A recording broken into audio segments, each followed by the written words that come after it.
or sell before it ever, saw a consumer. And so it was incredibly expensive, which was why no small companies had survived. But now costs have come down, and with the introduction of crowdfunding, things like that, you see all of these creative projects starting to flood the market. And so one good comp is, the same thing happened with web pages, where it used to be very, very expensive to start a website, and then all of a sudden the cost came down, and it became much cheaper, and as a result, next slide, you have entire websites devoted just to people sleeping on the subway, things like that. Next slide. So now you see the same thing happening in hardware, where this is an Arduino-powered noise jacket, where when you move your arms, it makes different funny noises. And so you see a lot of these creative projects that are truly just there to be creative. Next slide. So this was something I worked on in graduate school, and it sort of speaks to a lot of what I'm really excited about with these products. But we wanted to make a secret handshake set of gloves. And so these are regular ski gloves, but then the fabric is conductive fabric, and so you do a series of hand motions, and it unlocks a computer screen. So similar to a password, it's like a physical password. So what he was talking about before around sort of intersections between the digital and physical world, that's something that I have personally been obsessed with for a long time. Next slide. So the third one is crowdfunding fundamentally changes the capital cycle for hardware. So this particular topic is like an entire meetup on its own. There's a lot to say about it, and so I'm sure you've sort of kept up with the rise of Kickstarter and Indiegogo. Next slide, and we'll have more laid out here. And there's been a flood of what I'll call creative capital that has come into hardware. So it's not just venture capitalists or investors anymore. There are accelerators and crowdfunding websites, and money is just coming into this market in a really, really interesting and very diverse way. Next slide. So this is the Misfit Shine, one example of a product that has benefited from the changes in capital cycle, and they were able to raise almost $1 million for their sensor before they actually had to go and pay for production. So what I mentioned before about big companies sort of having the lock on the entire production process because they were the only ones who were able to pay for it, now small companies like this can go to an Indiegogo or a Kickstarter and finance their projects without having to take the personal risk. Next slide. There is an ongoing explosion of niche devices and small hardware companies. Next slide.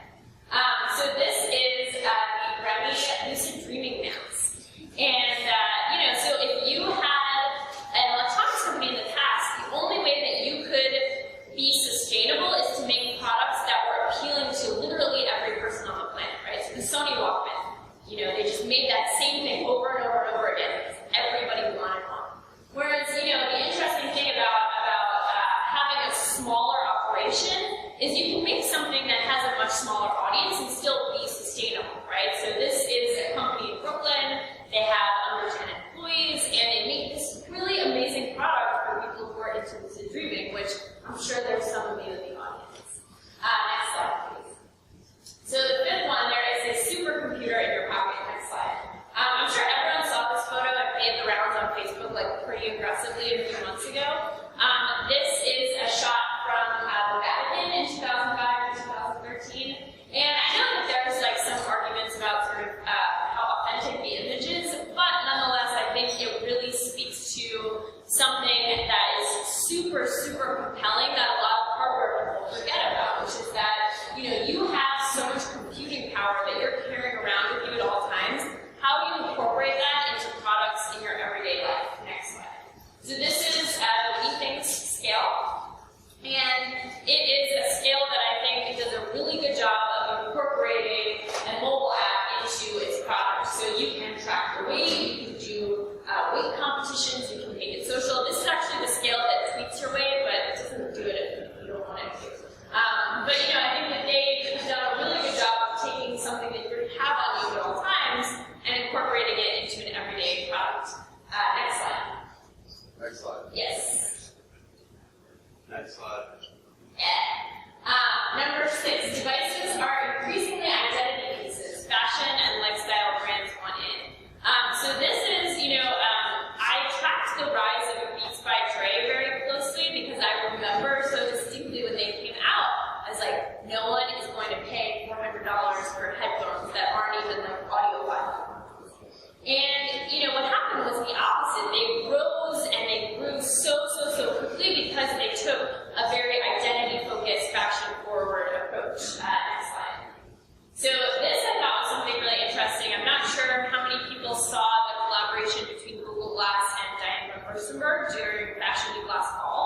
So what they did is they took Google Glass and they basically incorporated it into a fashion show or Fashion Week. And what was so interesting to me about this is that Google has always been the antithesis of a sort of showy fashion company. And the fact that they did a collaboration like this, I think, indicates their willingness to embrace the fact that electronics are increasingly identity pieces. Next slide. Another example, my favorite, which I pray. I think it's something about also from the neck up, so headphones, glasses, things like that. They're just such a showpiece, and increasingly they're becoming more and more incorporated with, branding and fashion companies, things like that. Next slide. The last one, manufacturing is becoming more and more open. So if there's one takeaway that you take back from my talk, it's that, my biggest hope for the future of hardware over the next few years is for this to actually come true. So I think that there's some inklings that manufacturing is changing and becoming more transparent, and it's something where I hope that it gets even better, because that's really the one thing that's needed to make all of these new dreams and new products really happen. If you notice, a lot of Kickstarter projects that are late, the reason is because people get into manufacturing and all of a sudden realize that it's a lot harder than they thought. So I think open, transparent manufacturing is something that's going to propel hardware forward that much more. Next slide. So this is sort of a summary of the 7 factors that are coming together to create what I think of as creative technology. Openness, low cost, crowdfunded, long tail, mobile, individualized, and easy to produce. Next slide. So this is the new ecosystem. This is actually Matt's infographic. I had to tweak it in my presentation. Next slide. And so if you see this, one thing that I really wanted to hammer home is that this ecosystem is growing. It's sort of bubbling up from all of these different directions, and it's so much bigger than people think. And also, I've never been included in an industry infographic before, but we're going to see actually. Very excited for me. Next slide. If you pay more, I think this is. Oh, okay. Awesome. So that's my talk. You can sign up for Grand Street. If you use this code, you'll get a $15 credit. We'll be launching in about a month. Right now we are in beta, and if you want to email me to say hi, that is the email address right there. So thank you very much.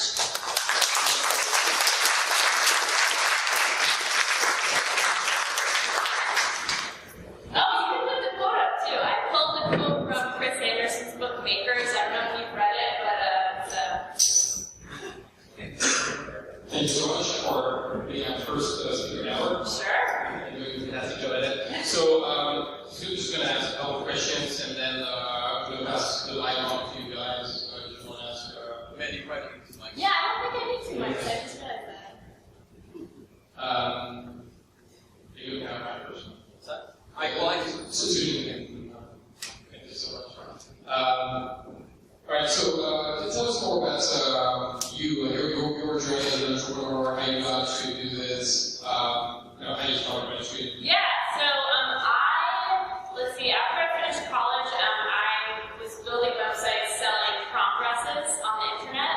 And what was really interesting about that is I realized that I loved building websites, but I couldn't stand prompt presses. I just thought they were so weird, and it's like I would go to these pageants, and the whole thing was just like a bizarre world. And I realized that I just really loved making things. I loved making digital things, and so I ended up going to MIT for grad school, and I got there and I was like, oh my god, these people are just like me, this is great. And so that's, I think, really when I got into experimenting with new types of products and new technologies and sort of the commercialization process.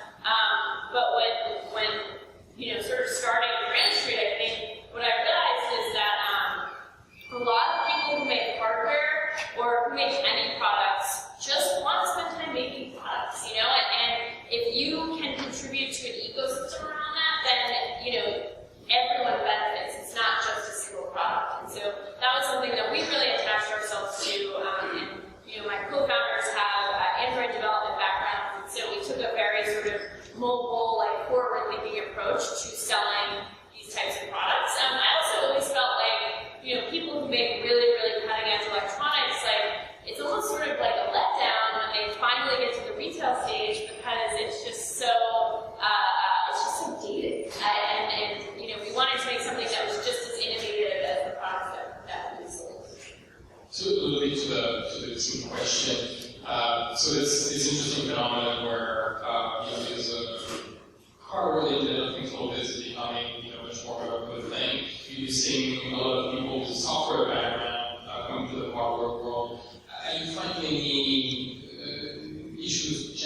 stories around that, where you find that after a while everything sort of get up to speed?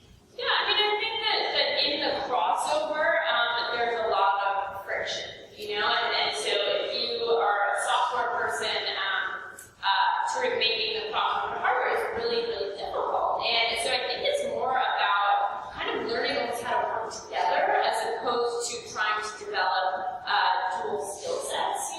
So my co-founders, both of them went to RPI, they have like robotics backgrounds, and originally we started out wanting to build a product, and we just realized that we just could not do it. We would have to basically double the size of our founding team to really get to a place where we felt like we could make something that would sell. And so I think a lot of it is about, it's just as much about being able to find people with that expertise as it is about sort of building the team dynamic. If you're a software person now and you're intrigued by the hardware world, where do you find people? What does a hardware person look like in terms of background, in terms of experience? Yeah, so I think what I love about hackerspaces is that they're like really hard to build an awesome hackerspace. There's not that many of them, that are like really, really awesome sort of hardware hack spaces. And so once you start going through events or they'll do classes, things like that, but just sort of learning where these places are and finding maker spaces, I think is a really good place to start. Wonderful, thank you. So that maybe, any questions? Yeah. So I think you need to press the button at the bottom of the mic.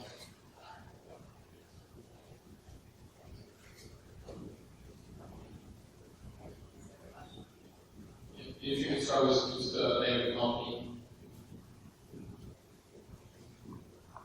Hi, my name is Matt Hogan. I'm founder and CEO of Daku.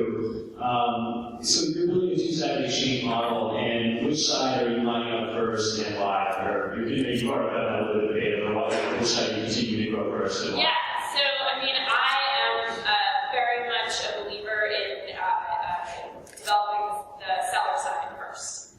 So we really wanted to build like the best possible place for people who make products to sell their stuff. So, figuring out, we spent probably, the entirety of last summer talking to people who make products and the types of products we would want to sell, and basically, ask them, what was missing, what their pain points were, sort of how we could solve them, and just trying to do a really, really good job selling their products. And so we do a lot of, so one thing, for example, we sold this thing called the NeuroSky Mindwave, which is, it's amazing. Yeah, and so, we have, our team is really small, right? We have like only 7 people, but we have one developer, and all he does is just take the products that we sell and like build cool stuff around them. So he doesn't even contribute to the site. And so with the Mindwave, he built this hack where your mind can use it, right? And he wrote this whole blog post and we did a short video, and I saw them at GDC, like they got me a ticket to GDC, and they were like, no one has done anything like this with our product before, and I think that they were sort of taken aback by the depth and the sort of detail that we put into selling this product. And also they sold like crazy. I was so shocked by how many people bought these, and I think, a lot of that was just comes back to like our view on making the experience as good as possible for sellers. One more.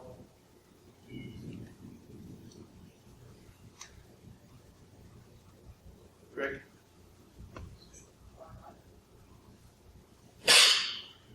I can repeat it. What about this? Steph?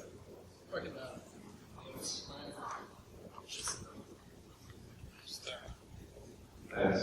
Greg Cup, Internet and DC. From what you're seeing, how many of the small device manufacturers are looking at things like UL, CSA, or FCC, emissions, that kind of stuff? Do they worry about that, or do they just kind of blow it off? To a certain degree. Obviously, I think, we sell from a really, really diverse group. And so, some of the products are like the Sidekick, where it's, one guy, and then some of them, we sold, a product from a much larger company, and so it really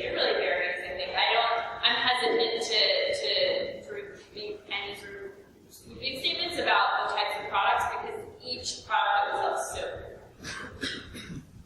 Very cool. Thank you very much.